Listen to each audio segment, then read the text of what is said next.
Lockdown শিথিল হয় এই কারণে আমি রংপুর জেলার পীরগঞ্জ উপজেলার চত্রায় যাই।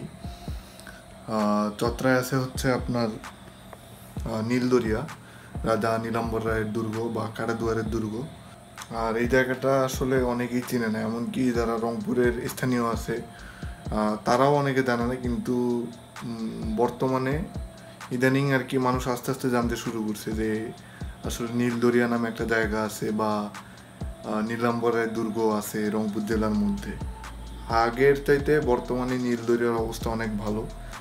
আগে আমি যখন লাস্ট টাইম একবার গেছিলাম তখন হচ্ছে নীলদরিয়া থেকে কাজ চলতেছিল, কিন্তু এইবার যখন যাই তখন দেখিতে নীলদরিয়াতে আরও অনেক কিছু নতুন নতুন, যেমন ধরেন বসার জায়গা, আরও অনেক কিছুই অ্যাড হয়, নতুন নতুন দোকান হয় নীলদরিয়াতে। তো চলেন তাহলে নীলদরিয়া যাওয়া যাক।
সেই বিল, আর এটা হচ্ছে দুর্গ, আর এই দুর্গর প্রাচীর, বড় বড় যে ঢিবি দেখতেছেন সব হচ্ছে দুর্গর প্রাচীর।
এটা হচ্ছে নীলদরিয়া সেই কাটাদুয়ারের দুর্গ।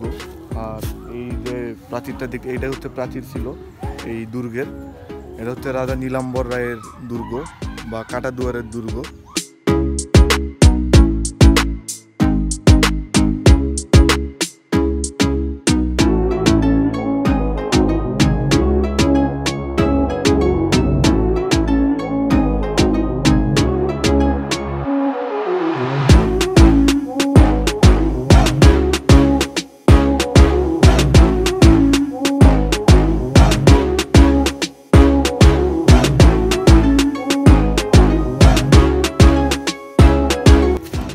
কাটাদুয়ারের দুর্গ এটা হচ্ছে 600 একর জায়গার উপর করা পুরো দুর্গটা।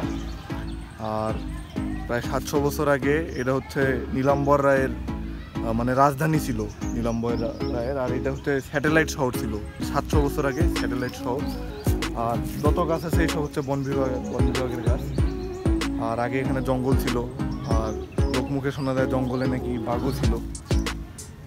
তো আর এই প্রাচীরগুলো অনেক উঁচা, আর চতুর্দিকে আর দুয়ার ছিল একটাই, এই কারণে এই দুর্গের নাম হচ্ছে কাটাদুয়ার।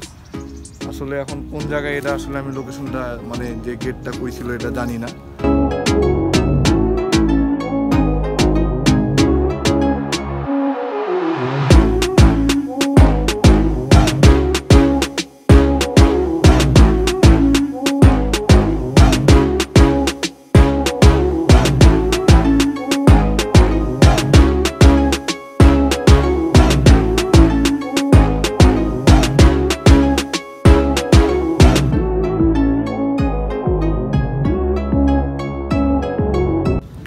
নীলাম্বর রায় হচ্ছে এই চত্রার রাজা ছিল, পীরগঞ্জের চত্রা।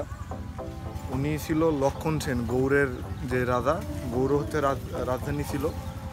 ওই লক্ষণ সেনের আন্ডারে নীলাম্বর রায় হচ্ছে মানে এই চত্রার রাজা ছিল। উনি লক্ষণ সেনকে ট্যাক্স দিত।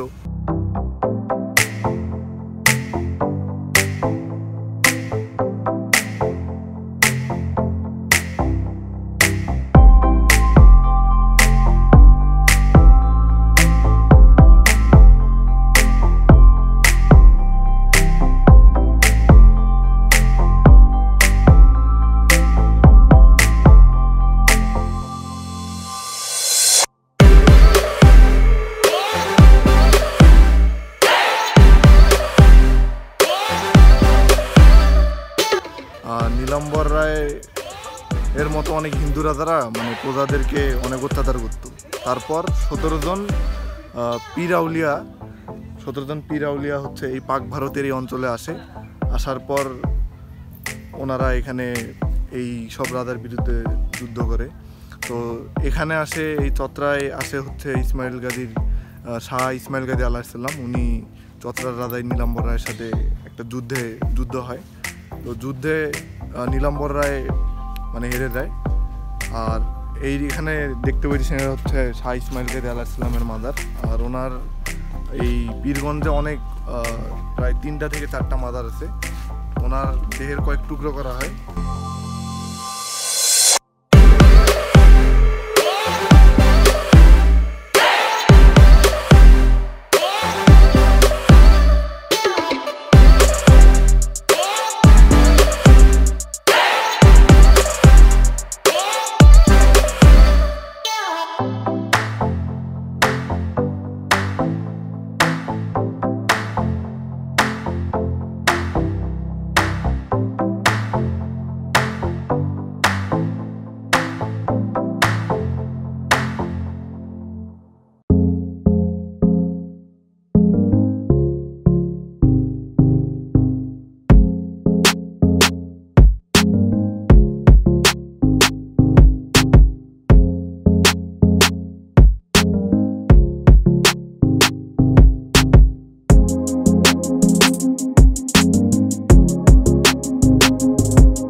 নীলদরিয়াতে আসতে হলে আপনাকে আসতে হবে পীরগঞ্জ বাস স্ট্যান্ড থেকে যে কাউকে বললে হবে চত্রা সম্ভবত 8 থেকে 9 কিলো। আর চত্রায় আসলে যে কাউকে বললেই আসলে এই নীলদরিয়া দেখাই দিবে। তবে এখানে গাড়ি নিয়ে আসতে পারবেন না, আসলে আপনাকে আসতে হবে বাইকে বা অন্য কোনো মাধ্যমে, কারণ এখানে রাস্তাটা অনেক খারাপ, মানে একটু ভিতরে ইয়াটা দুর্গটা।